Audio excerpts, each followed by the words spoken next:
Hello everyone, Namaste and good evening everyone. Welcome to platform of Fun Academy and welcome to session of the most awaited course of Process Generation Control. और आज हम बात करने जा रहे हैं A to Z PYQ questions of process generation control. PYQs हमने already लगाए होंगे, बहुत सारे स्टूडेंट्स ने पहले भी लगा रखे होंगे, लेकिन एक्चुअली ये जो सीरीज आज से स्टार्ट हुई जा रही है, इस सीरीज के अंदर वैसे क्या खासियत है जिस वजह से आप लोग यहाँ तक आए हैं, ठीक है ना। तो वेलकम बैक आप सभी का आपके सेशन के अंदर में। और आज से जो हम सीरीज स्टार्ट करने जा रहे हैं that is A to Z PYQs of process generation control. Means chemical engineering के अंदर तो ऑलरेडी आप सभी जानते हैं कि ये सब्जेक्ट तो आप पढ़ते ही हैं, दिलचस्पी के साथ में पढ़ते हैं, मज़ा भी आता है, लेकिन इसके साथ साथ आप ऑलरेडी जानते हैं कि हमारे पास दो ब्रांचेज और हैं जहाँ पर इनके क्वेश्चंस मिल जाते हैं आपको। That is electronics engineering and electrical engineering के अंदर भी ये सब्जेक्ट पढ़ाया जाता है, कंट्रोल सिस्टम नाम से पढ़ाया जाता है।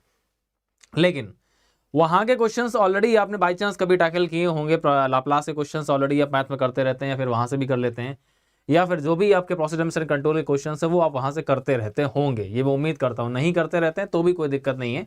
आज से बिकॉज मैं सीरीज जो स्टार्ट कर रहा हूँ, यहाँ पर ना सिर्फ उन दो ब्रांचेस के क्वेश्चन, आपके पास ऑलमोस्ट 7 to 8 ब्रांचेस क्वेश्चन हम लोग सॉल्व करने वाले हैं, ठीक है ना। तो बहुत ही मज़ा आने वाला है इस सीरीज़ के अंदर में।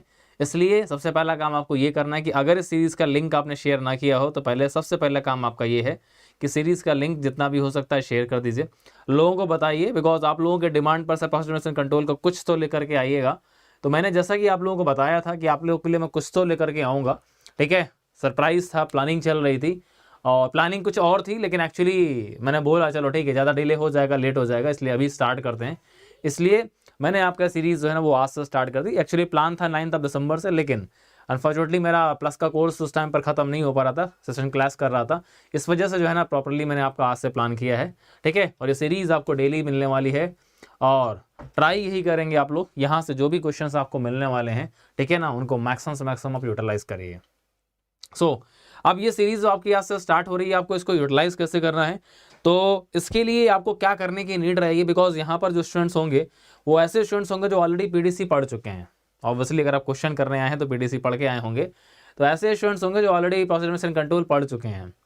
कोई ऐसे होंगे जिन्होंने बहुत पहले पढ़ा होगा, मतलब अप्रैल मई में पढ़ा होगा, जून जुलाई में पढ़ा होगा, कुछ ऐसे हैं जिन्होंने रिसेंटली मेरे साथ फिनिश किया है, ठीक है ना। कुछ का हो सकता है कि आपका अभी रिसेंटली और पहले भी फिनिश हो गया हो। तो ये सीरीज से आपको बेनिफिट कैसे लेना है, बेनिफिट लेने का मीन्स ये है कि आप अगर सेकेंड ईयर में हैं, आप अगर अभी इस बार गेट एग्जाम नहीं देने वाले हैं, आप अपीयर नहीं हो सकते हैं, या फिर आप अगर फर्स्ट टाइम अपीयर होने वाले हैं, लाइक आप थर्ड ईयर में हैं अगर आप, या आप गेट एग्जाम जो है ना वो सेकंड टाइम राइट करने वाले हैं, मीन्स आप 7th सेमेस्टर में हैं अगर, तो ठीक है ना। तो 3rd semester, 5th semester, 7th semester के स्टूडेंट्स को तो बेनिफिट तो लेना ही लेना है। सबसे ज़्यादा बेनिफिट लेना है हमारे ड्रॉपर्स को, ठीक है ना। तो ये सीरीज़ सभी के लिए कैसे बेनिफिशियल है मैं आपको इसके बारे में बता दूंगा कि कैसे आपको इसको यूटिलाइज करना है, क्यों आपको इससे क्वेश्चंस लगाने हैं, क्यों आपके लिए इंपॉर्टेंट है। बिकॉज केमिकल इंजीनियरिंग के पीवाईक्यूज तो हम सभी लगाते रहते हैं, ठीक है ना, और लगाते लगाते प्रैक्टिस करते करते जैसे हम आपसे बोलते हैं कि फ्रिक्वेंट लगाते रहिए, मैक्सिमम से मैक्सिमम टाइम जो है ना पीवाईक्यू रिपीट करिए, तो लगाते लगाते धीरे धीरे आपको क्या होता है, कई बार सॉल्यूशन से आंसर तक भी रट जाते हैं। तो मेन चीज़ सॉल्यूशन या आंसर रटने से गेट एग्जाम में मार्क्स नहीं आने वाले हैं, मेन है हमारे कॉन्सेप्ट्स। अगर सही टाइम पर सही कॉन्सेप्ट अगर क्लिक कर जाएगा तब तो अच्छी बात है, अगर नहीं क्लिक कर पाता तो फिर समस्या है ना। नमस्ते बेटा, नमस्ते एवरीवन। तो यार एक बार जल्दी सेशन का लिंक शेयर कर दो ताकि थोड़ा सा मेरे को भी अच्छा लगे स्ट्रेंथ को देख करके, एटलीस्ट हाँ कुछ लोग तो इंटरेस्टेड हैं, कुछ तो सीरियस हैं।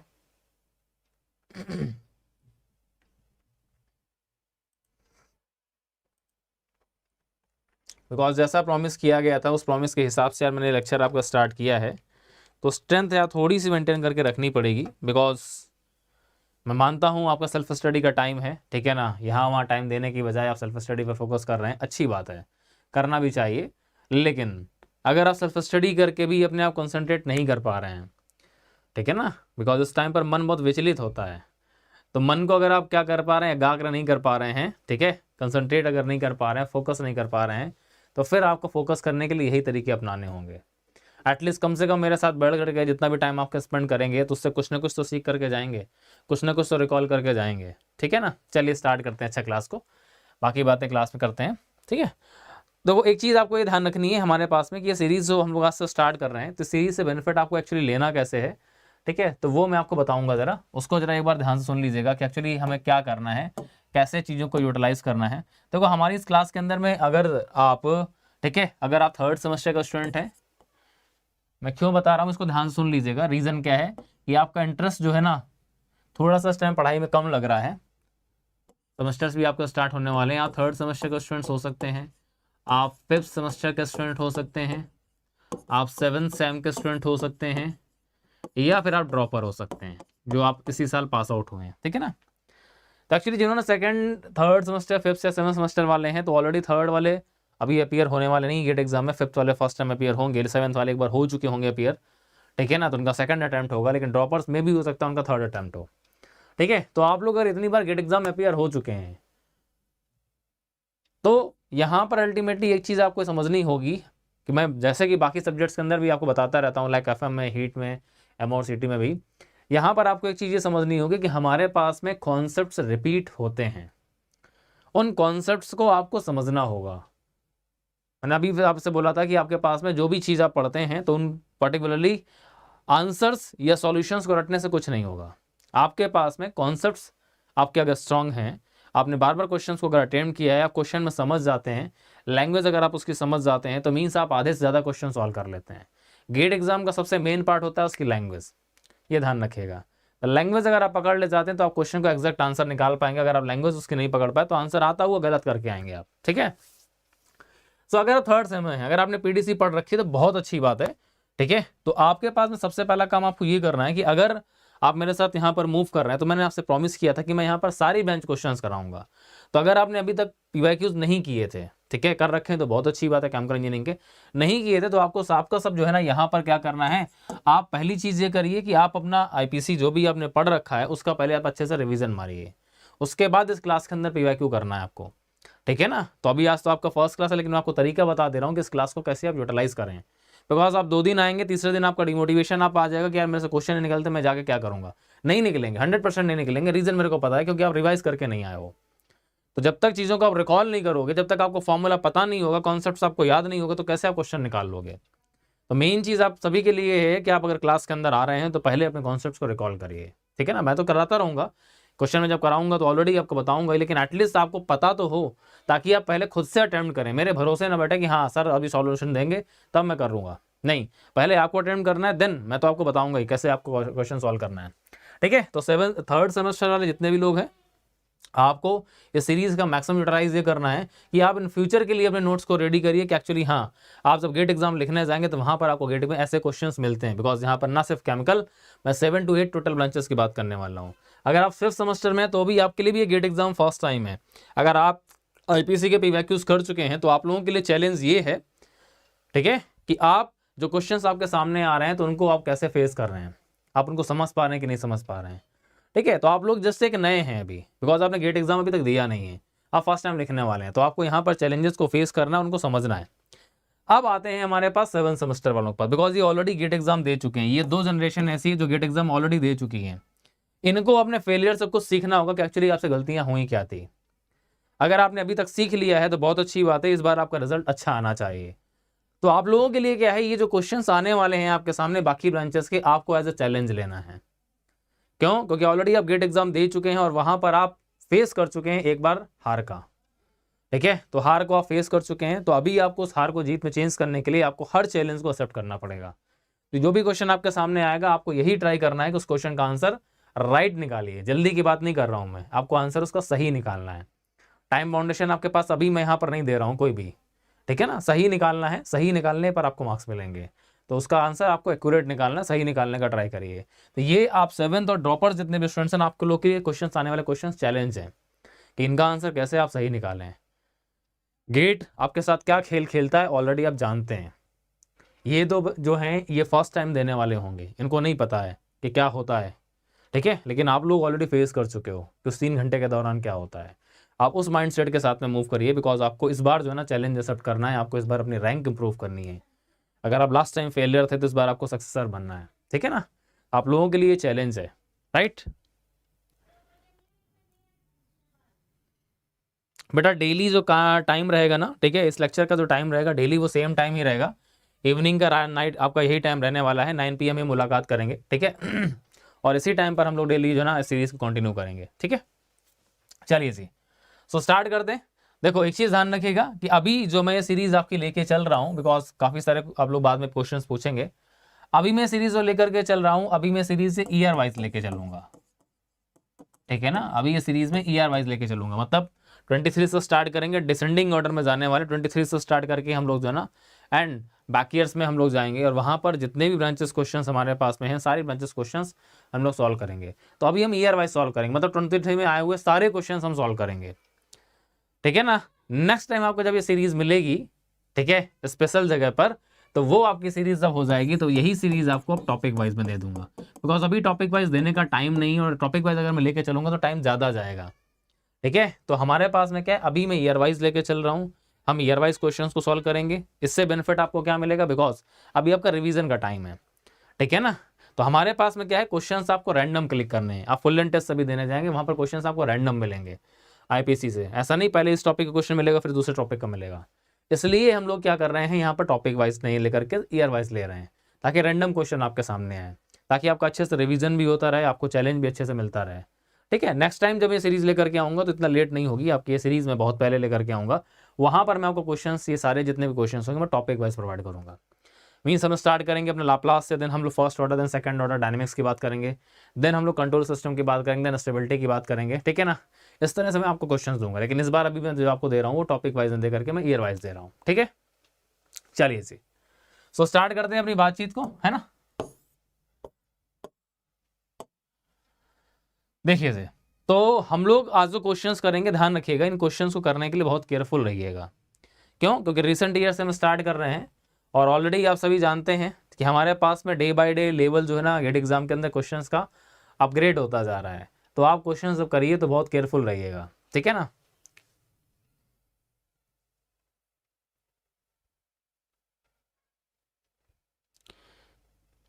सूरज बेटा, आपकी ये जो भी क्वेश्चंस है ना, कि आपके पास जो भी इस तरह की प्रॉब्लम्स आ रही हैं सेमेस्टर को लेकर के, और इसके अलावा जो भी आपका डेली रूटीन को लेकर के, टाइम मैनेजमेंट को लेकर के, टेस्ट सीरीज को लेकर के जो भी आप प्रॉब्लम फेस कर रहे हैं, इसके लिए अभी मैं आपके लिए एक सेशन लेकर के आऊँगा, समस्या समाधान सीरीज, वहाँ पर आप ये क्वेश्चन पूछिएगा। बिकॉज आज तो फिलहाल अभी हम बात करने वाले हैं अपने क्वेश्चंस के बारे में, PYQs के बारे में, तो अगर हम इस पर डिस्कशन करेंगे तो ज़्यादा बेटर रहेगा, है ना। चलिए जी, फर्स्ट क्वेश्चन आपके स्क्रीन पर आप सभी को दिख रहा होगा। ये फर्स्ट क्वेश्चन आपके स्क्रीन पर जो आपको दिख रहा है, ये क्वेश्चन है हमारे पास एरोस्पेस इंजीनियरिंग से गेट 2023 का IIT कानपुर का, ठीक है ना। पहला ही क्वेश्चन डिफरेंट ब्रांच से आपको मिला है। तो पहला जो क्वेश्चन आपको मिला है ये है एरोस्पेस इंजीनियरिंग से गेट 2023 का IIT कानपुर का क्वेश्चन है ये। इस क्वेश्चन को ध्यान से देखिए और इसको सॉल्व करने का ट्राई करेंगे सभी लोग। Which of the following statement, bracket में लिखा हुआ है, is are true about harmonically excited forced vibration of a single degree of freedom linear spring mass damper system. सब जानते हैं ना, सेकंड ऑर्डर सिस्टम के अंदर स्टार्टिंग तो हम यहीं से करते हैं, है ना, या तो मरकरी थर्मोमीटर की बात कर रहे होते हैं या फिर हम अपना डैम्पर की बात कर रहे होते हैं, ठीक है। अब वहां पर आपसे पूछ रहा है, आपके पास ऑप्शंस दिए जा रहे हैं, the total response of the mass is a combination of free vibration transient and steady state response, ठीक है। क्वेश्चन समझिएगा ध्यान से। The free vibration transient dies out with the time for each of the three possible conditions of damping: underdamped, critically damped, and overdamped. The steady state periodic response is dependent on the initial conditions at the time of application of external forcing. The rate of decay of the free vibration transient response depends on the mass spring stiffness and damping constant. चलिए जी, question को ध्यान से देखिएगा, ठीक है ना। कुछ अगर आप समझ पा रहे हो क्वेश्चन किस वैरायटी का है और कौन सा क्वेश्चन है ये, बिकॉज आप सभी जानते हैं करंट टाइम पर हमारे पास एमएसक्यू का दौर चल रहा है, तो क्वेश्चन को ध्यान से देखिएगा और ये चेक कर लीजिएगा कि कहीं क्वेश्चन एमएसक्यू तो नहीं है, ठीक है।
निकला भाई किसी का भी?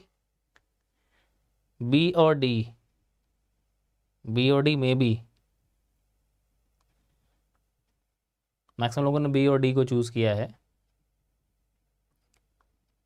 और कोई करना चाहता है आंसर? चलो, एक चीज तो क्लियर हो चुकी है सर, ये क्वेश्चन जो है हमारे पास में एमएसक्यू क्वेश्चन है ना। ये क्वेश्चन जो है हमारे पास में, ये क्वेश्चन एमएसक्यू क्वेश्चन है, ठीक है। ध्यान रखिएगा क्वेश्चन एमएसक्यू, बिकॉज यहां से पता चल रहा है जैसे उसने लिखा हुआ है इसके हिसाब से क्वेश्चन जो है ये एमएसक्यू क्वेश्चन है। देखो, जब लीनियर हमारे पास स्प्रिंग मास डैम्पर सिस्टम की हम बात करते हैं, हम सभी जानते हैं, उसका डायग्राम भी अगर आपको याद होगा कि हमारे पास में नॉर्मली हमारे पास में क्या है, एक डैम्पिंग हमारे पास सिस्टम, जिसमें हमारे पास में क्या है, हमारे पास व्हील्स लगे होते हैं, और इसको अगर हम क्या करते हैं किसी भी स्प्रिंग के साथ में अगर अटैच कर देते हैं तो यहाँ पर हम क्या करते हैं, इसमें फोर्स बैलेंस करते हैं, ठीक है ना। क्या करते हैं यहाँ पर हम लोग, यहाँ पर फोर्स बैलेंस करते हैं। तो ऑलरेडी हम सबको पता है कि हमारे पास में न्यूटन सेकंड लॉ के हिसाब से इसमें हम फोर्स बैलेंस करने जाते हैं, और ये पूरा का पूरा सिस्टम हमारे पास अगर देखा जाए तो ये सिस्टम हमारे पास किस कैटेगरी के अंदर आता है? ये सिस्टम हमारे पास में इनहेरेंटली सेकंड ऑर्डर कैटेगरी के अंदर आता है। जब मैंने आपको पढ़ाया है आपके लेक्चर के अंदर, तो मैंने आपको बताया है कि हमारे पास नॉर्मली सेकंड ऑर्डर सिस्टम को हम 3 वैरायटी में डिफाइन करते हैं, उसमें से ये सिस्टम जो हमारे पास आता है ये इनहेरेंटली सेकंड ऑर्डर सिस्टम के अंदर आता है, मतलब ये इसमें सेकंड ऑर्डर सिस्टम इनबिल्ट है, ये कोई डिफरेंट फर्स्ट ऑर्डर सिस्टम्स को मिला करके नहीं बनाया गया है, ठीक है ना। चलिए जी, तो ये मल्टी कैपेसिटी सिस्टम के अंदर नहीं, ये इनहेरेंटली हमारे पास सेकंड ऑर्डर सिस्टम के अंदर में आता है। अब इसको अगर हम देखते हैं ध्यान से, तो हमारे पास जो पहला ऑप्शन लिखा है वो क्या लिखा है कि the total response of the mass is a combination of free vibration transient and steady state response, ठीक है ना। मीन्स हमारे पास जो टोटल रिस्पॉन्स हमारे पास सेकंड ऑर्डर सिस्टम का जो निकलेगा, तो response of the mass is a combination of free vibration transient, जो पर्टिकुलरली हमारे पास में क्या है कि अगर आप ध्यान से देखें जरा, तो हमारे पास में जो रिस्पॉन्स, टोटल रिस्पॉन्स हमारे पास निकल करके आता है, तो हमें पता है कि जो टोटल रिस्पॉन्स हमारे पास निकल करके आएगा वो एक ऑसिलेटरी रिस्पॉन्स होगा। सेकंड ऑर्डर सिस्टम के अंदर में, जहां पर हमारे पास हम under damped, over damped and critically damped के बारे में बातचीत करते हैं। तो जो हमारे पास जो mass is a combination of free vibration transient, तो फ्री वाइब्रेशंस हमारे पास इसमें ऑलरेडी हमारे पास में क्या था, अगर इनपुट नॉर्मली हमने फोर्स को पुल करके छोड़ दिया था तो ऑब्वियसली आपको पता है कि स्प्रिंग की वजह से हमारे पास वाइब्रेशंस कैसे होंगे, that will B free vibrations. तो एक उसका रिस्पांस हमको मिलेगा एंड हमारे पास दूसरा क्या होगा, स्टेडी स्टेट रिस्पांस। दूसरा हमारे पास जब सिस्टम हमारे पास धीरे धीरे क्या है, जब स्टेडी स्टेट की तरफ मूव करेगा तो फाइनली हमारे पास जो अल्टीमेट वैल्यू हमको मिलेगी, ठीक है, तो ये अल्टीमेटली हमसे बात करना चाहता है कि जो टोटल रिस्पांस हमको मिलेगा, जो अल्टीमेट रिस्पांस हमको मिलेगा वो हमारे पास फ्री वाइब्रेशंस और हमारे पास में क्या, स्टेडी स्टेट रिस्पांस का कॉम्बिनेशन होगा। ठीक है, तो ये जो सेंटेंस हमारे पास लिखा हुआ है that is 100% right. Means second order system के अंदर में जो अल्टीमेट वैल्यू आपको मिलेगी, तो अल्टीमेट वैल्यू क्या होती है, हमारे पास डैम्पिंग करते हुए, ठीक है ना, ऑसिलेशंस करते हुए सिस्टम हमारे पास में क्या है, स्टेडी स्टेट की तरफ मूव करता है। डिपेंड करता है कि स्टेडी स्टेट कब मिलेगा, डिपेंड करता है कि स्टेडी स्टेट कब मिलेगा, वो ओवर डैम्प्ड है, क्रिटिकली डैम्प्ड है, अंडर डैम्प्ड है, लेकिन हमारे पास फाइनली जो रिस्पांस होगा वो स्टेडी स्टेट रिस्पांस। तो दूसरा जो फ्री वाइब्रेशंस हमारे पास थे उनकी वजह से हमारे पास टोटल रिस्पांस हमको मिलता है। अब लाइन का मतलब समझ में आया, और एक्चुअली यही होता है। लेकिन स्टेडी स्टेट कब मिलेगा, रिस्पांस टाइम कब आएगा, that will depend upon the type of oscillations, the type of damping, right. पहला वाला ऑप्शन जो है दैट इज राइट है। The free vibration transient dies out, क्या लिखा है, the free vibration transient dies out. जो फ्री वाइब्रेशन हमारे पास ऑसिलेशंस होते हैं वो क्या होते हैं, खत्म हो जाते हैं विद टाइम, टाइम के साथ खत्म हो जाते हैं। For each of the 3 possible conditions of damping, under damped, critically damped and over damped. ठीक है, मींस हमारे पास में क्या है, ध्यान से देखिएगा कि हमारे पास में नॉर्मली क्या है कि हमारे पास टाइम के साथ में जो वाइब्रेशन, जो ऑसिलेशंस है वो खत्म होते हैं।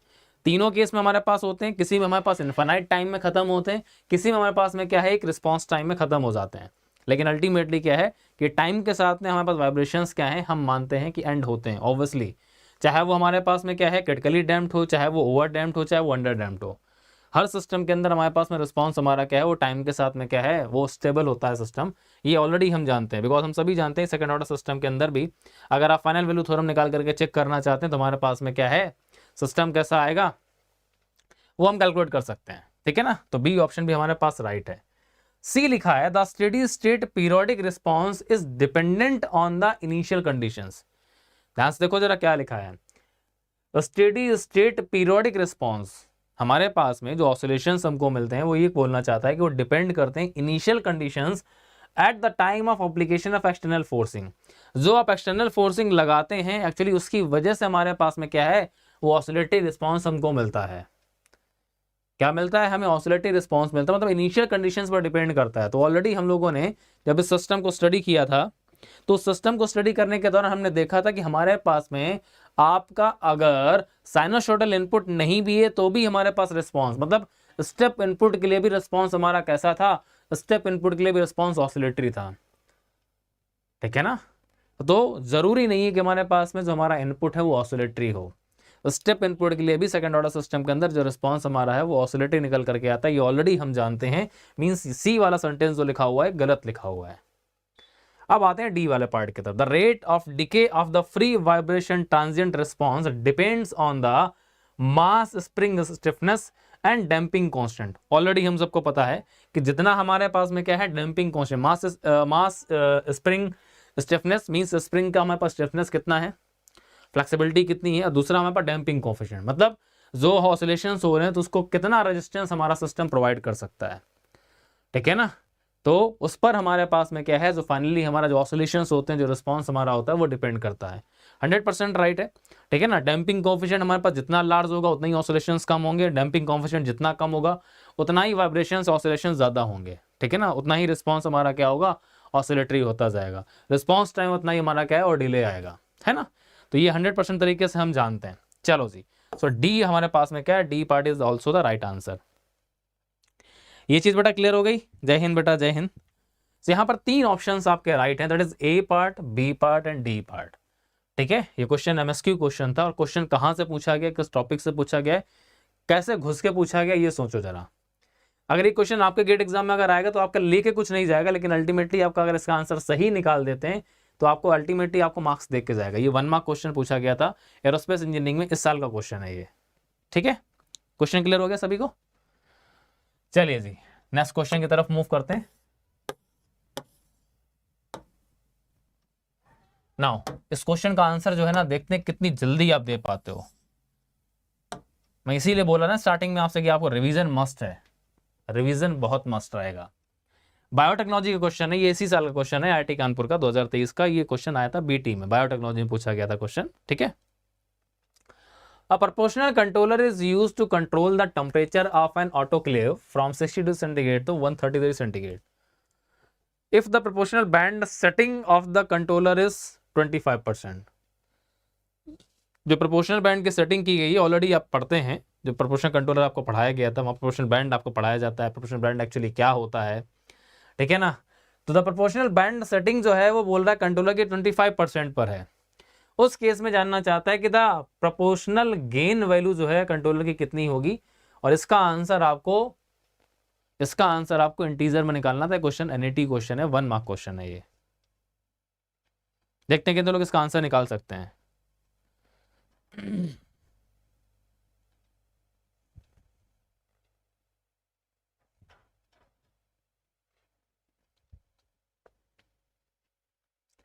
जल्दी से देखते हैं यार कितने लोग जल्दी से इसका आंसर निकाल सकते हैं।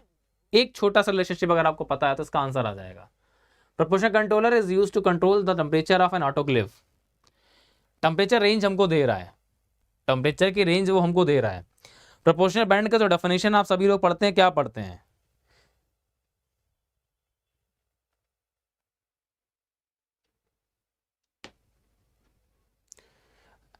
रेंज ओवर स्पैन में पढ़ते हैं हम लोग। प्रोपोर्शनल कंट्रोलर के लिए जो प्रोपोर्शनल बैंड हम पढ़ते हैं वो एक्चुअली है क्या कि the range required to move the control valve to move the fully open to fully close position. ध्यान आ रहा है? फुल्ली ओपन से फुल्ली क्लोज पोजीशन के लिए जो रेंज हमारे पास होती है, ठीक है ना, तो ऑब्वियसली हमारे पास जो टेम्परेचर जो रेंज दे रहा है, तो टेम्परेचर रेंज हमारे पास क्या 60 से 130, और इसमें हमारे पास जो टाइम का स्पैन होता है तो वो प्रोपोर्शनल बैंड कहलाता है। अब यहाँ से हमें पूछ रहा है कि आपको क्या निकालना है। प्रोपोर्शनल बैंड आपको गिवन है, प्रोपोर्शनल बैंड हमारे पास गिवन है, तो हमें सीधे प्रोपोर्शनल गेन की वैल्यू चाहता है। वो जो गेन हमारा होगा कंट्रोलर का गेन, उसकी वैल्यू चाहता है।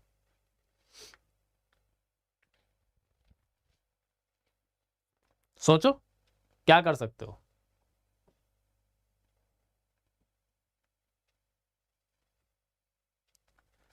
ऐसा कुछ पढ़ा था क्या?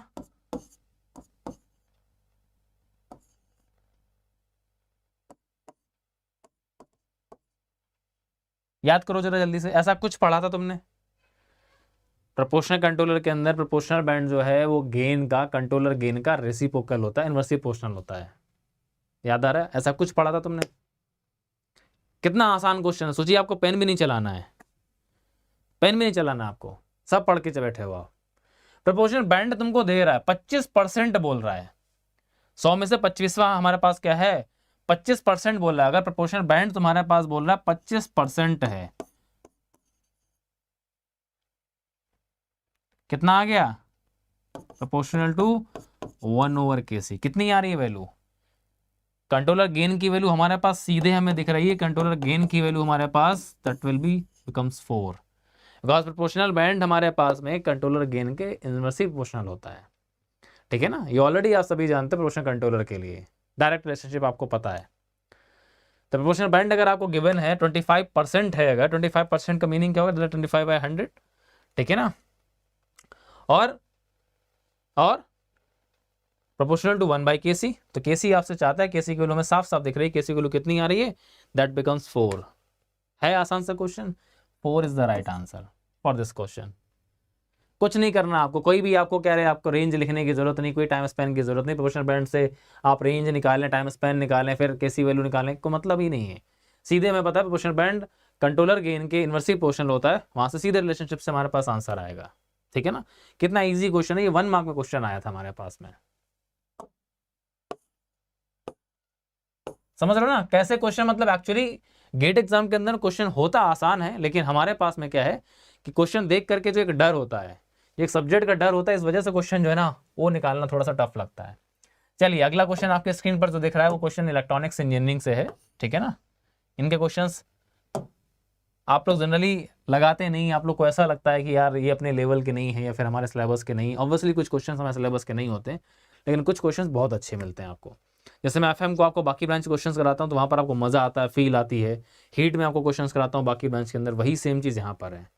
आप जो कर रहे हैं वो तो अल्टीमेट है, आपके ब्रांच के अंदर क्वेश्चन तो अल्टीमेट है, लेकिन कहीं से अगर और कुछ एक्स्ट्रा सीखने का मौका मिल जाए तो मौका मत छोड़ा करो। चलो जी, क्वेश्चन बोल रहा है कि the open loop transfer function of a unity negative feedback system is, क्या बात कर रहा है, open loop transfer function of a unity negative feedback system है।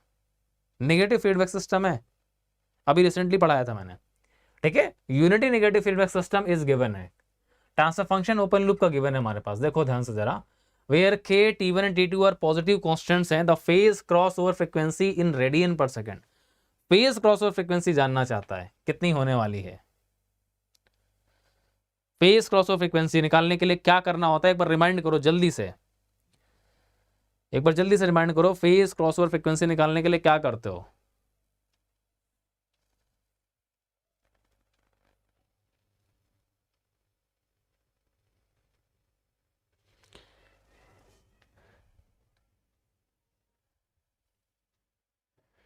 इतना नहीं सोचना है अवनीश, ठीक है ना। क्वेश्चन को सिंपल से पढ़ा करो, सिंपल ही उसका आंसर होता है।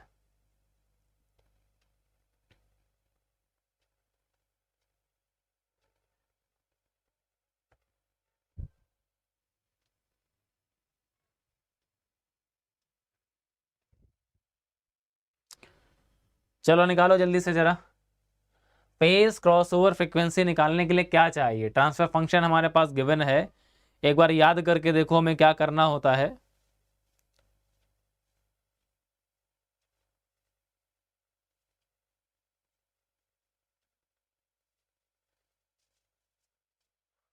फेज क्रॉस ओवर फ्रीक्वेंसी निकालने के लिए हमें फेज लैग चाहिए, ठीक है ना। तो हमें ओवरऑल क्या चाहिए, हमें ओवरऑल फेज लैग चाहिए, ठीक है ना। मतलब ओपन लूप हमें क्या चाहिए, फेज लैग चाहिए, टोटल हमें फेज लैग चाहिए। तो टोटल फेज लैग हम कहाँ से निकाल सकते हैं, तो टोटल फेज लैग के लिए पहले ये देखेंगे सिस्टम में हमारे पास कौन कौन से हमारे पास एक्चुअली जो पूरा का पूरा जो हमारे पास बात कर रहा है ओपन लूप ट्रांसफर फंक्शन के अंदर, ये सिस्टम में क्या क्या लगा हुआ है। देखो जरा ध्यान से, इस सिस्टम के अंदर क्या क्या लगा हुआ है। तो हमारे पास एक चीज हमें साफ दिख रही है कि सिस्टम के अंदर में हमारे पास में अगर ध्यान से देखें जरा तो क्या क्या है हमारे पास। पहला हमें साफ दिख रहा है कि हमारे पास इस सिस्टम के अंदर दो फर्स्ट ऑर्डर सिस्टम लगे हुए हैं। एक हमारे पास में क्या लगा हुआ है, दो फर्स्ट ऑर्डर सिस्टम है, एक हमारे पास प्योर कैपेसिटिव सिस्टम है। समझ में आ रहा होगा सभी को। अब अगर आप यहाँ पर ओवरऑल फेज लैग निकालना चाहते हैं, ठीक है ना, आप अगर यहाँ पर ओवरऑल या टोटल फेज लैग निकालना चाहते हैं तो उसकी हमारे पास वैल्यू कितनी आती है, तो सिंपली हमारे पास क्या है, तो आप यहाँ पर जितने भी हमारे पास सिस्टम्स हैं उनका हमारे पास में जितना भी फेज लैग है उनका हम समेशन करें, ठीक है। तो समेशन अगर करने चाहते हैं तो पहला हमारे पास सिस्टम जो है pure capacitive system, pure capacitive system के लिए जो फेज लैग की वैल्यू हम सभी जानते हैं कितनी होती है, फिक्स है -90 डिग्री, ठीक है ना। प्लस हमारे पास अगला सिस्टम जो है फर्स्ट ऑर्डर सिस्टम है, टाउ पी एस +1 लिखा हुआ है, कुछ करने की जरूरत नहीं है। तो tan inverse of minus of omega T1 plus आ जाएगा tan इनवर्स ऑफ सेकंड हमारे पास सिस्टम जो वो भी फर्स्ट ऑर्डर का है minus of omega T2। Omega tau P होता है ना, जो phase lag first order system का हमारे पास होता है कितना होता है, that is tan inverse of minus of omega tau P. तो वो हमारे पास तब हमने लिख लिया। अब इसको हम क्या करते हैं कि अगर वो हमसे जानना चाहता है फेज क्रॉस ओवर फ्रीक्वेंसी, तो फेज क्रॉस ओवर फ्रीक्वेंसी हम कब डिफाइन करते हैं, जो हमारे पास अल्टीमेटली तो फेज लैग कितना हो, -180 डिग्री हो, है ना। फेज क्रॉस ओवर फ्रीक्वेंसी निकालने के लिए हम कहाँ पर डिफिनेशन देते हैं, तो वो बॉडी प्लॉट के अंदर हम सिंपली ये देखते हैं कि हमारे पास जब टोटल फेज लैग या ओवरऑल फेज लैग कितना हो, -180 डिग्री हो, ठीक है। तो for phase cross over frequency, phase cross over frequency के लिए क्या कर दें, हमारे पास जो ओवरऑल फेज लैग है उसको -180 डिग्री पुटअप कर लेते हैं। निकालो जरा सॉल्व करके, तो -180 degree is equal to, solve कर लेते हैं जरा यहाँ से, -90 डिग्री, यहाँ पर प्रॉपर्टी लगा दीजिए tan inverse of A minus plus का tan इनवर्स ऑफ B, ठीक है। उस प्रॉपर्टी के हिसाब से इसको सॉल्व कर लीजिए, कितना आ जाएगा plus 10 inverse of omega T1 plus हमारे पास ओमेगा T2, ठीक है ना, and 1 minus omega T1 plus omega T2 over 1 minus omega square T1 T2, ये टर्म हमारे पास में आ जाएगा। सिंप्लीफाई कर लीजिए, यहाँ से हमारे पास अल्टीमेटली क्या है, यहाँ से हमारे पास टर्म को सिंप्लीफाई करना है आपको, और अल्टीमेटली यहाँ से हमें क्या करना है, अपनी वैल्यू कैलकुलेट करके निकालनी है।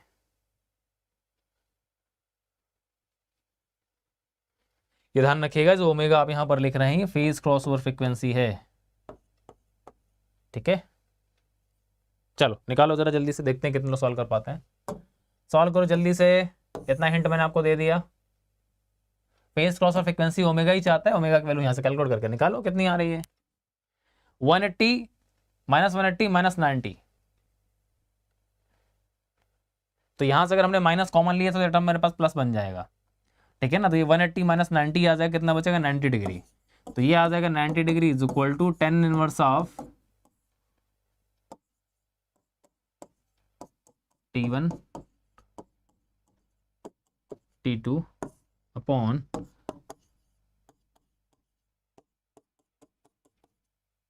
है ना। चलो तो 10 ऑफ 90 इनवर्स लिखा हुआ है, 10 ऑफ 90 निकाल लीजिए, बाकी हमारे पास कितना आ जाएगा 10 ऑफ 90 मतलब हो गया 0, ठीक है। अब ध्यान से देखो जरा, तो मेरे पास में क्या है, phase crossover frequency into T1 plus phase cross frequency into T2। अगर ये टर्म मेरे पास में अगर लिखा हुआ है तो उस टर्म में ध्यान से देखो जरा, हमारे पास अगर ये पूरा का पूरा टर्म अगर इक्वल टू अगर अपने पास में क्या है, अगर 0 अगर आ जा रहा है, तो यहाँ से सॉल्व करके हम अपनी फेज क्रॉसओवर फ्रीक्वेंसी की वैल्यू कैलकुलेट करके निकाल सकते हैं। जल्दी से बताओ कितना आ रहा है, काफी लोगों ने आंसर दे भी दिया है।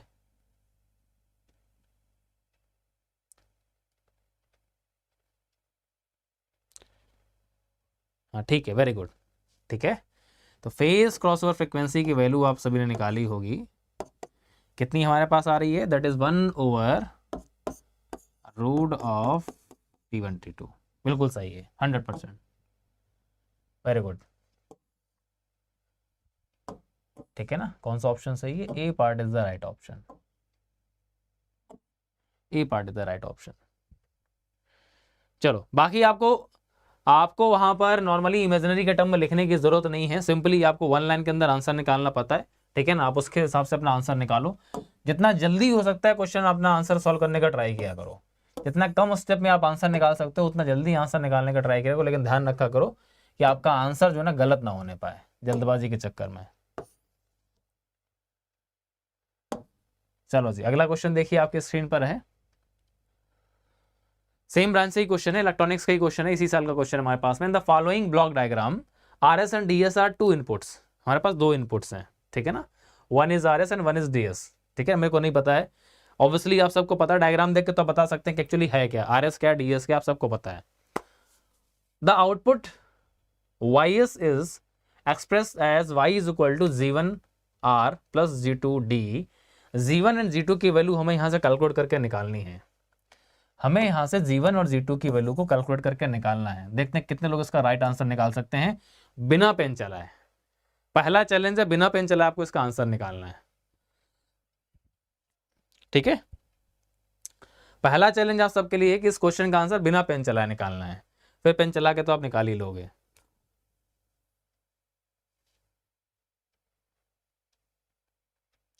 चाहो तो आप डायग्राम बना सकते हो,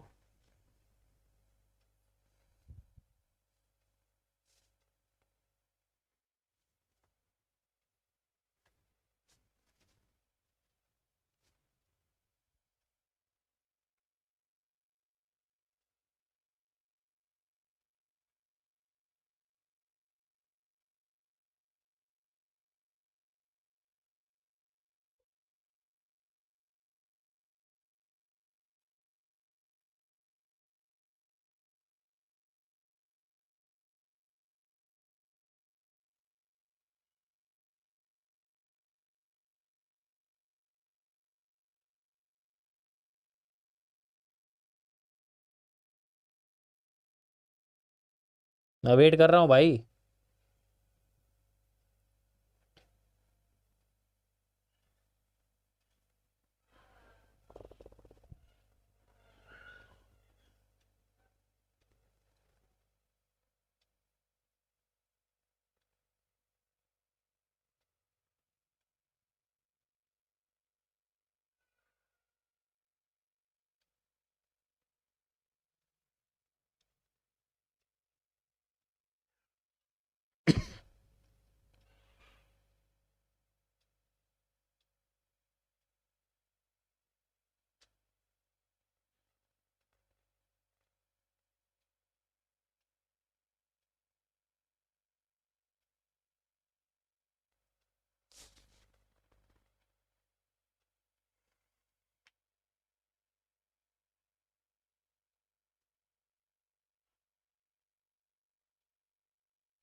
ध्यान से देखो और आंसर निकालने का ट्राई करो।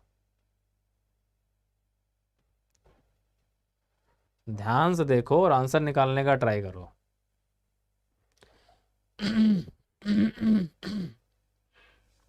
चलो, अभी अवनीश का मेरे को लग रहा आंसर आया है। अवनीश ने आंसर सी पार्ट बोला है। और आई थिंक भूषण, आपने आंसर जो ए दिया है, ऊपर सारे आंसर मुझे लग रहा है अभी तो प्रीवियस क्वेश्चन के ही हैं, है ना। अभी पहला आंसर अवनीश ने दिया है सी पार्ट। बाकी लोग जल्दी से आंसर करो जरा।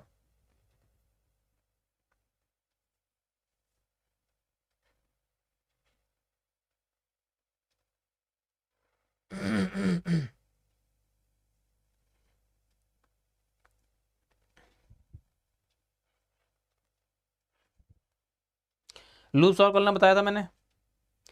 लूप सॉल्व करना आता है। अगर आपको लूप सॉल्व करना आता है, इस क्वेश्चन को आपको पेन चलाना भी नहीं है, इसका आंसर डायरेक्ट निकाल लेंगे आप बिना पेन चलाए, अगर आपको लूप सॉल्व करना आता है। ध्यान से देखो जरा, हमारे पास वो आउटपुट लिखा हुआ है। क्वेश्चन को पहले ध्यान समझना पड़ेगा, करना क्या एक्चुअली। दो इनपुट्स की बात कर रहा है, ठीक है ना। हम सभी जानते हैं सिस्टम के अंदर different inputs and different outputs हम पढ़ते हैं। इनपुट्स के अंदर हमारे पास क्या हो सकता है, उसके अंदर डिस्टर्बेंस हो सकता है, और उसके अंदर हमारे पास में क्या हो सकता है, सेट पॉइंट भी हमारे पास इनपुट हो सकता है, ठीक है ना। अगर हम बात करते हैं अपने किस में, अगर हम लूप सिस्टम के अंदर बात करते हैं। इसके अलावा हमारे पास नॉर्मली जो हमारे पास फाइनल कंट्रोल एलिमेंट हमारे पास में जो है आपका, ठीक है ना, जो कंट्रोल्ड वेरिएबल है वो भी हमारे पास इनपुट हो सकता है। अब यहाँ पर वो हमसे बात कर रहा है कि दो इनपुट्स हैं, एक इनपुट हमारे पास आर है, दूसरा इनपुट हमारे पास डी है। अगर ध्यान से अगर देखा जाए तो कहीं ना कहीं ये हमारे पास जो पॉइंट है, ये एक सेट पॉइंट को शो कर रहा है, और ये जो पॉइंट हमारे पास में है डिस्टर्बेंस को शो कर रहा है ना। ऐसा हम लूप जानते हैं। अब आप यहाँ पर क्या करना चाहते हैं, अगर आप यहाँ पर सर्वो एंड रेगुलेटरी मोड को दे करके चलें, अगर आप यहाँ पर सर्वो एंड रेगुलेटरी मोड के हिसाब से देखें, तो हमारे पास जो ओवरऑल हमारे पास आउटपुट आएगा जो ओवरऑल हमारे पास आउटपुट आएगा, तो यहाँ पर हमारे पास एक्चुअली है क्या, दो हमारे पास पर्टिकुलरली फंक्शंस लिए गए।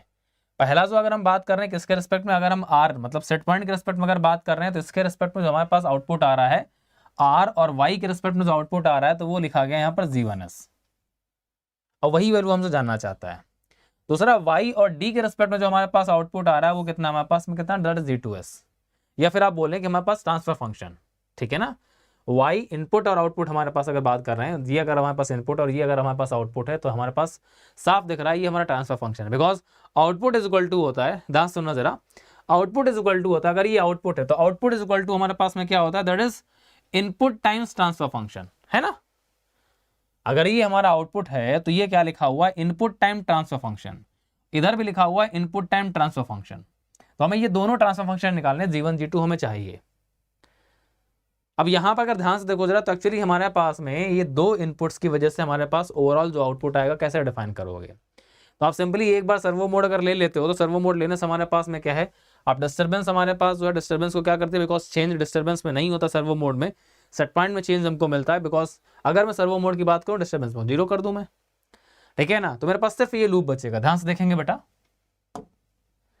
मैं इसको थोड़ा सा अलग से लेता हूं लूप को, ताकि आपको सही से समझा सकूं मैं।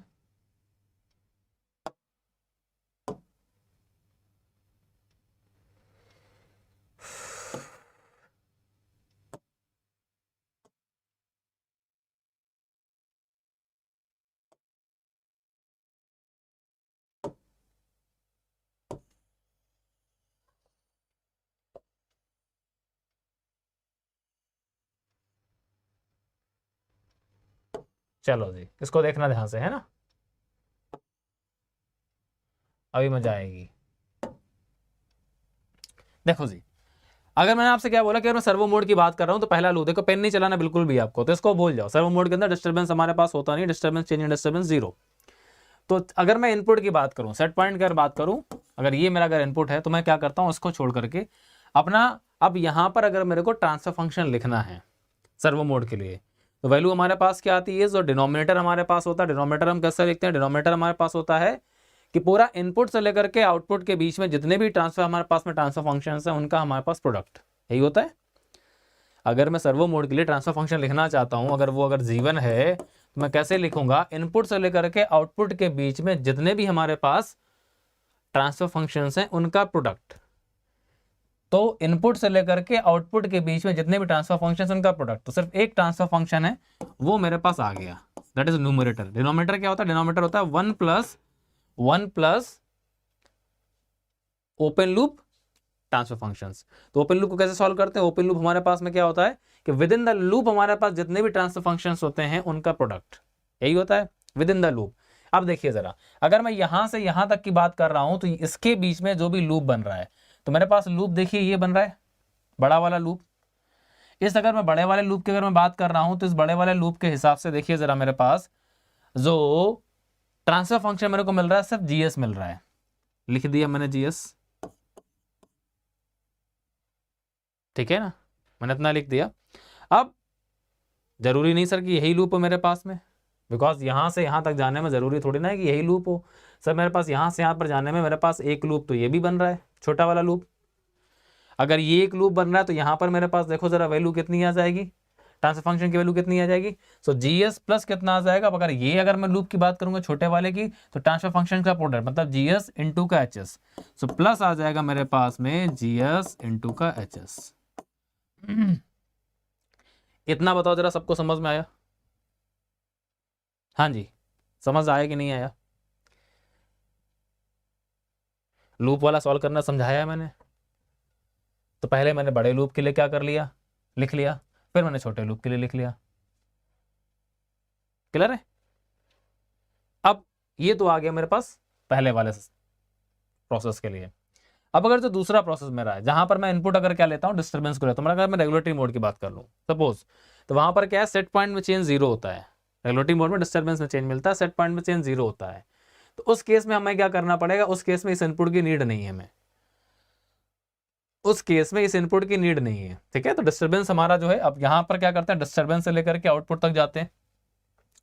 तो अगले वाले ट्रांसफर फंक्शन को लिखने का ट्राई करते हैं। तो यहां पर क्या करते हैं, डिस्टर्बेंस से लेकर के अगर मैं आउटपुट तक जाता हूं तो मेरे पास जो न्यूमरेटर आएगा, न्यूमरेटर में क्या आएगा, the product of transfer functions from input to output. तो सिर्फ एक आ रहा है नीचे, 1 plus open loop transfer functions, ठीक है। तो ओपन लूप ट्रांसफर फंक्शन क्या आता है, that is multiply of all the transfer function with in the loop. अब यहां पर देखो जरा लूप मेरे पास कौन सा है। तो यहां पर अगर आप ध्यान से अगर देखने जाएं तो मेरे पास क्या लूप निकल करके आएगा।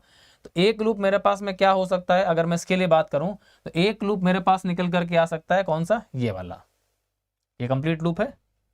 देखो ध्यान से जरा, एक लूप तो मेरे पास ये निकल के आ सकता है। तो यहां पर वैल्यू कितनी आ जाएगी, that becomes the GS. And दूसरा लूप मेरे पास आ सकता है, ये छोटा वाला लूप, इसके लिए भी काम करेगा। तो वो मेरे पास कितना आ जाएगा, that is GS and HS. तो हमें साफ पता चल रहा है कि दोनों के दोनों पर्टिकुलरली इनपुट के लिए, दोनों के दोनों इनपुट्स के लिए हमारे पास ट्रांसफर फंक्शन जो आ रहा है वो सेम आ रहा है। दिख रहा है, दोनों इनपुट के लिए हमारे पास ट्रांसफर फंक्शन की वैल्यू जो है सेम आ रही है। देखो जरा कहीं पर तुम कोई ऑप्शन दिख रहा है? अब ये बताओ जरा कि समझ आया कि नहीं आया? पकड़ा? पेन चलाने की नीड थी आपको। लूप अगर बैलेंस करना आता तो आप लूप देख करके इसका आंसर दे सकते थे। मैंने कुछ भी नहीं किया ना, ठीक है ना। अब चाहते हैं तो आप फिर यहाँ पर ये इनपुट दे रहे हैं, फिर यहाँ पर आप कुछ एरर फंक्शन दीजिए, फिर यहाँ पर आप एक इनपुट दीजिए और इसको यहाँ पर मल्टीप्लाई करिए, वो पूरी इक्वेशंस लिख करके सॉल्व करके निकाल सकते हैं आप। इतना टाइम मेरे पास नहीं है, ठीक है ना, और इतना टाइम हम दे भी नहीं पाएंगे बिकॉज 2 नंबर क्वेश्चन है। और अगर क्वेश्चन अगर एक लाइन में निकल जा रहा है, देख के निकल जा रहा है, तो मेरे लिए ज़्यादा आसान है। तो दोनों के दोनों हमारे पास में G1 और G2 जो ट्रांसफर फंक्शन है सेम आ रहे हैं, ठीक है ना। और जो आपने निकाला वो वैल्यू आपके पास लिखी हुई है। ए ऑप्शन जरा ध्यान से देखिए, GS upon 1 plus GS, GS into HS, and G2 is equal to GS upon 1 plus GS into HS. Same है हमारे पास। सॉल्व करके आपने देख लिया, कितना आसानी से आपके पास आंसर आ गया, ठीक है। क्लियर है सभी को?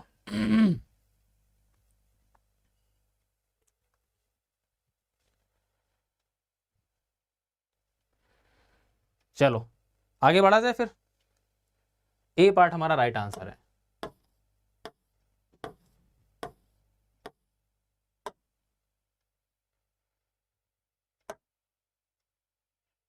चलो भाई अगला क्वेश्चन ध्यान से देखो जरा।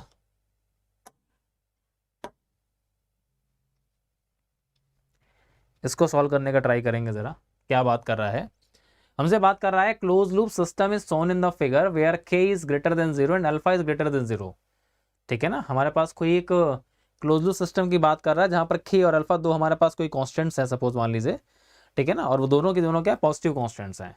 The steady state error due to a ramp input is given by the steady state error due to ramp input. Sir ji steady state error को हम कुछ दूसरे भाषा में डिफाइन करते हैं, ये स्टेडी स्टेट इनपुट को हम किसी दूसरी भाषा में डिफाइन करते हैं, अगर आपको याद हो तो।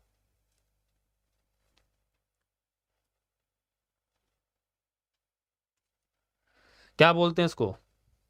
स्टेडी स्टेट एरर, मतलब स्टेडी स्टेट आने के बावजूद भी जो एरर रह जाती है, स्टेडी स्टेट आने के बावजूद भी जो एरर रह जाती है उसको हम क्या बोलते हैं? ऑफसेट। वेरी गुड बेटा, बहुत अच्छे, ठीक है ना। तो ये हमसे ऑफसेट जानना चाहता है, लेकिन समस्या यह है कि स्टडी स्टेट एरर जो ऑफसेट हमसे जानना चाहता है वो रैंप इनपुट के लिए जानना चाहता है। और हम लोगों ने आज तक जितना भी ऑफसेट निकाला है, प्रोपोर्शनल कंट्रोलर निकाला, प्रोपोर्शनल कंट्रोलर के अंदर हमने जब ऑफसेट देखा तो हमने ऑफसेट वहां पर निकाला था स्टेप इनपुट के लिए, बिकॉज हमने रैंप और क्या किया था, साइनसॉइडल की बात ही नहीं की थी। रीजन क्या था कि अगर स्टेप इनपुट में हमें क्या मिल रहा था, अगर ऑफसेट मिल रहा था, तो ऑब्वियसली रैंप और साइनसॉइडल में तो ऑफसेट मिलेगा ही मिलेगा। तो हमने स्टेप इनपुट दे करके, ठीक है ना, हमारे पास प्रोपोर्शनल कंट्रोलर के लिए हमने ऑफसेट कैलकुलेट करके निकाला था। लेकिन यहाँ पर उसने क्या किया, यहाँ पर उसने हमको यहाँ पर रैंप इनपुट की बात कर दी है, ठीक है ना। कोई दिक्कत नहीं है, जैसे आप स्टेप के लिए निकालते हैं वैसे ही सिमिलरली आपको रैंप के लिए निकालना है। चलो जी, देखो ध्यान से जरा इसको सॉल्व करने का ट्राई करो जरा, मैं आपको हिंट देता हूं। तो यहाँ पर वो हमसे ऑफसेट जानना चाहता है, तो जैसा आप सिस्टम के अंदर लिखते हैं वैसे ही सिस्टम हमारे पास लिखा हुआ है, ध्यान से देखो जरा। तो यहाँ पर अगर हमारे पास में कोई भी अगर आप इनपुट अगर दे रहे हैं, ठीक है ना, ये हमारा अगर आपका कंपरेटर अगर लगा हुआ है, तो ये पूरा का पूरा जो हमारे पास ट्रांसफर फंक्शन जो लिखा गया है, तो ये ट्रांसफर फंक्शन हमारे पास नॉर्मली क्या है, ठीक है, क्योंकि उसने एक चीज और लिखी है हमारे पास कि क्लोज लूप सिस्टम है और यहाँ पर k और अल्फा दोनों के दोनों हमारे पास ग्रेटर देन 0 है और स्टेडी स्टेट एरर हमको कैलकुलेट करने के लिए बोल रहा है। तो ऑब्वियसली हमारे पास में अगर इस डायग्राम को अगर हम थोड़ा सा ब्रेक करें, आप लोग ध्यान से देख लो जरा, बिकॉज थोड़ा सा जो है ना आप लोग के लिए नई चीज है ये, ठीक है ना, ये चीज आप लोगों को नहीं पता होगी अभी। अगर हम इसको थोड़ा सा एलोबरेट करें अगर,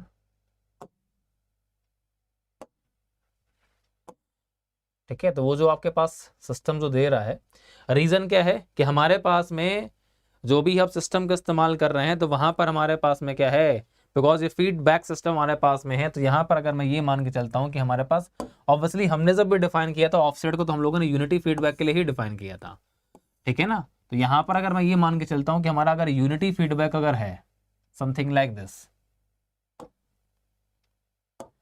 जैसा वो सिस्टम में हमसे बोल रहा है, ठीक है ना, तो उसके हिसाब से अगर मैं देखूं, अगर यहाँ पर भी अगर मेरा अगर यूनिटी फीडबैक अगर है, इसको यहाँ से कनेक्ट कर लेते हैं,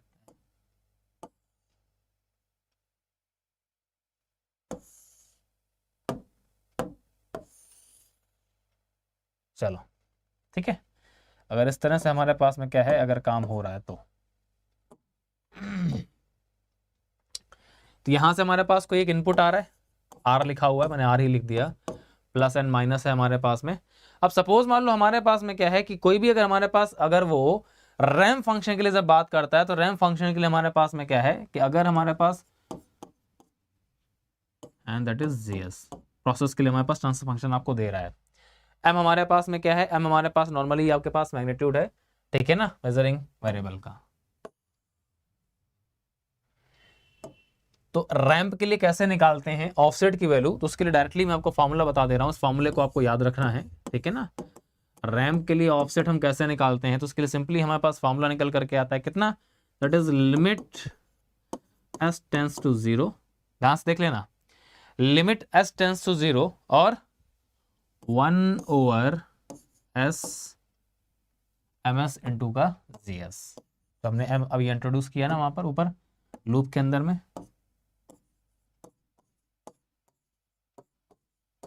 ये इस फॉर्मूले से हम क्या करते हैं, किसी भी रैंप फंक्शन के लिए क्या करते हैं, ऑफसेट की वैल्यू कैलकुलेट करते हैं, ठीक है ना, with the help of this formula. अब यहां पर ध्यान से देखो जरा, रीजन क्या है कि हमारे पास में क्या है, बिकॉज उसने हमें क्या किया हुआ है, जो एम फंक्शन है जो हमारे पास अल्टीमेटली वो हमारे पास में क्या है, वो 1 दे रहा है, ठीक है ना। यूनिटी फीडबैक हमारे पास बात करते हैं, तो अगर फीडबैक सिस्टम अगर हमारे पास में, तो ये यूनिटी हो गया, तो इसकी वैल्यू ऑलरेडी हमारे पास 1 दे रहा है, बिकॉज गिवन ही नहीं है आपको ये। तो ये तो हमारे पास में क्या हो गया, तो यूनिटी फीडबैक के लिए हमारे पास में क्या हो गया, यूनिटी फीडबैक का मतलब कि हमारे पास अल्टीमेटली इसकी वैल्यू कितनी हो गई, मेजरिंग वेरिएबल तो लगा ही नहीं है ना, मतलब यूनिटी फीडबैक है, तो उसकी वैल्यू कितनी हो गई, सो दैट बिकम्स 1। और ये हमारे पास जीएस ऑलरेडी आपको गिवन है, ठीक है। तो यहाँ पर क्या करते हैं, हमारे पास ऑफसेट की वैल्यू क्या कर लेते हैं, कैलकुलेट कर लेते हैं। तो ऑफसेट आपको निकालना है, ध्यान रखिएगा, हम यूनिटी फीडबैक में ऑफसेट को निकालने जाते हैं अगर, तो limit S tends to 0 1 over S, M S तो 1 हो गया, और जीएस हमारे पास कितना लिखा हुआ है, तो जीएस का वैल्यू हम क्या करते हैं, यहाँ से अपना लिख लेते हैं, कितना है हमारे पास, that is k upon S, S plus 2, कितना है हमारे पास, that is k over S and S plus 2, ये हमारे पास वैल्यू आ गई। एस से एस कैंसिल हो गया, लिमिट लगा देंगे एस टेंस टू 0, तो वैल्यू आ जाएगी 2/k।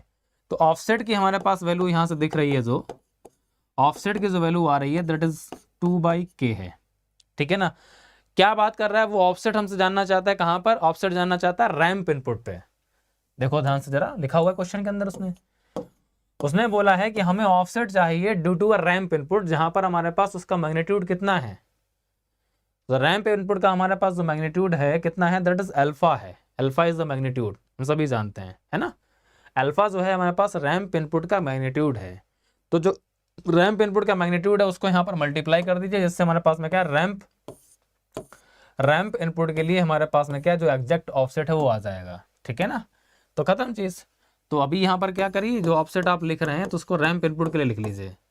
तो रैंप के लिए हमारे पास में क्या हो जाएगा, जो मैग्नीट्यूड है, मैग्नीट्यूड कितना है, अल्फा है, अल्फा से यहाँ पर मल्टीप्लाई कर लेते हैं, कितना आ जाएगा, दैट इज 2 अल्फा ओवर के। ये हमारे पास हमारा आंसर आ गया, दैट इज 2 अल्फा बाई के इज द राइट आंसर, ठीक है। तो इस फॉर्मूला आपको ध्यान रखने का नीड रहेगा, जो फॉर्मूला मैंने आपको लिखा है। चेक करो जरा कौन सा ऑप्शन सही है।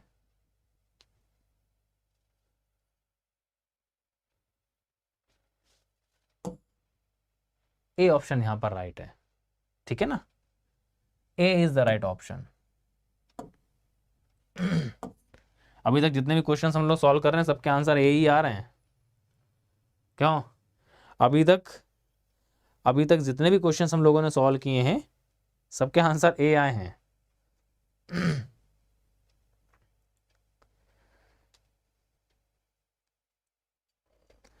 चलो, मजा आ रही क्वेश्चन करने में, कुछ नया सीखने का मौका मिल रहा है, पता चल रहा है क्लास के अंदर जो पढ़ते हैं उसके बाहर भी दुनिया है, कितना ब्रॉड चीज़ें होती हैं जो हमें नहीं पता होती हैं।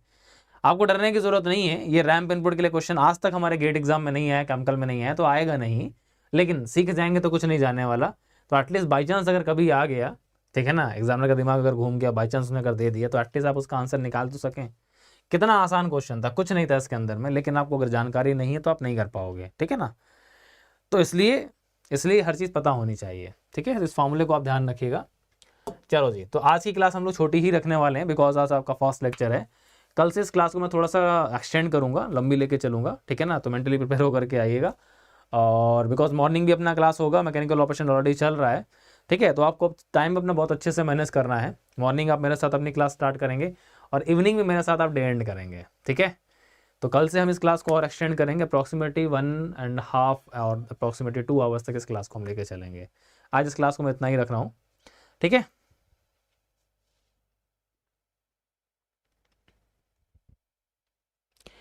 दो 2022 की तरह आ गया तो कृष्णा ये वाला समझ नहीं आया, मैं दोबारा समझा देता हूँ, देखो ध्यान से क्या किया गया यहाँ पर, देखो ध्यान से। अच्छा कृष्णा यहाँ पर देखो जरा, हमारे पास ये जो आपको पूरा का पूरा लूप दिख रहा है, ये लूप देखा सुना लग रहा है। हमारे पास कोई एक सेट पॉइंट है हमारे पास, ठीक है ना, इस सेट पॉइंट से हमारे पास इनपुट दिया जा रहा है।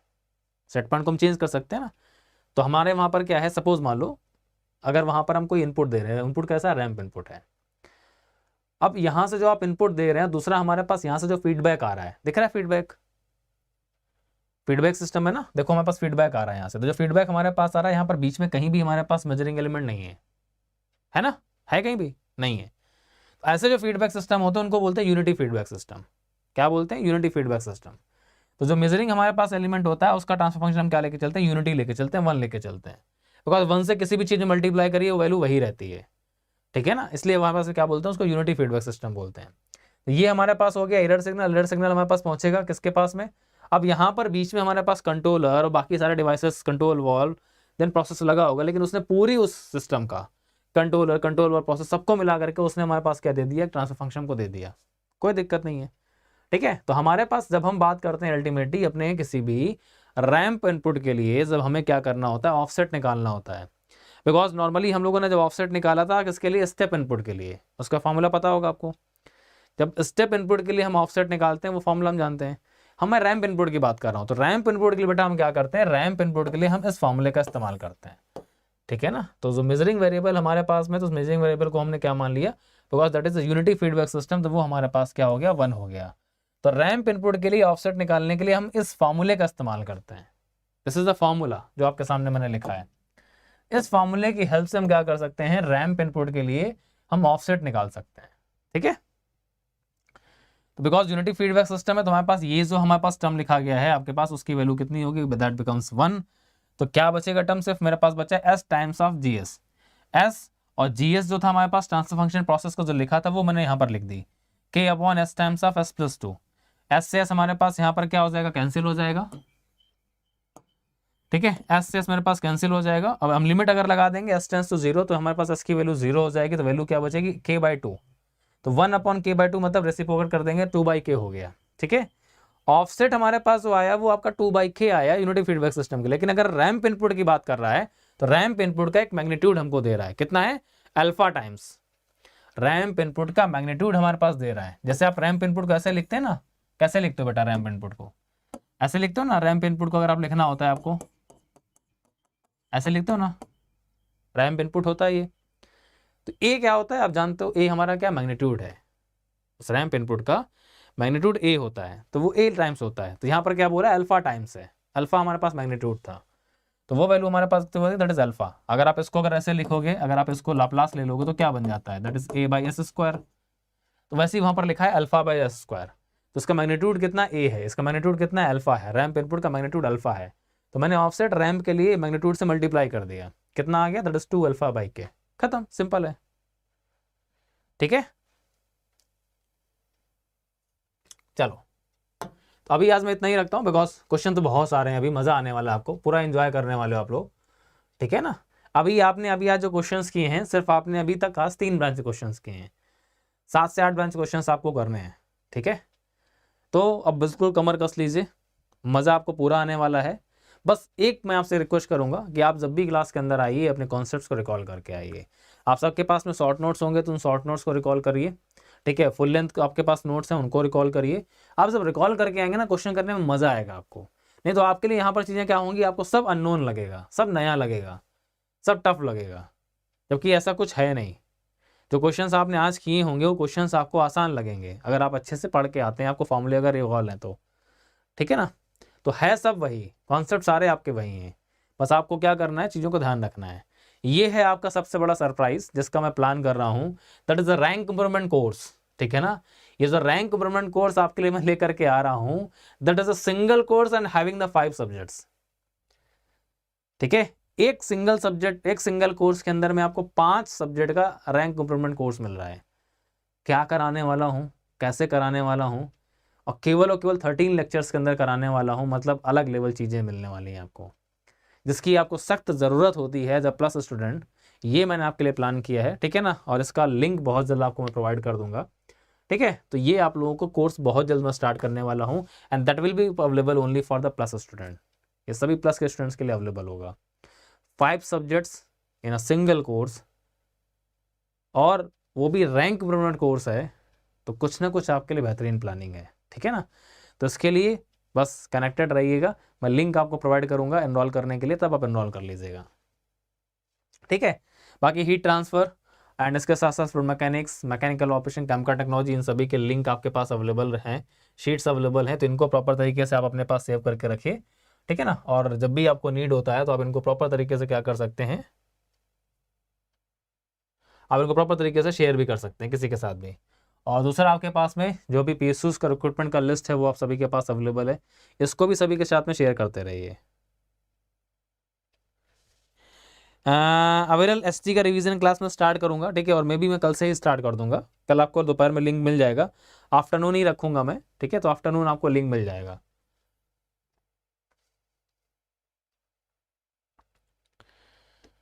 चलो जी, तो इस क्लास को आज हम लोग यहाँ से ख़त्म करते हैं, है ना। आप डेली सेम टाइम पे मेरे साथ कनेक्ट करेंगे। जो क्वेश्चंस आपको अच्छे लग रहे हैं उनको नोट डाउन जरूर करिएगा, ठीक है। पीडीएफ आपको बहुत बाद में मिलेगी, ये क्वेश्चंस की पीडीएफ मैं आपको प्रोवाइड करूंगा, बट उसके अंदर सॉल्यूशन नहीं होगा, सिर्फ क्वेश्चंस होंगे, ठीक है। तो वो आपको पीडीएफ जरूर दे दी जाएगी, लेकिन पीडीएफ का वेट मत करिए। जो भी क्वेश्चंस आपको अच्छे लगते हैं उसको नोट डाउन कर लीजिएगा, बिकॉज अभी आप रिवीजन करेंगे ना, अभी जनवरी के महीने में जब रिवीजन करेंगे तो आपको ये क्वेश्चन बहुत हेल्प करेंगे, ठीक है। चलो जी,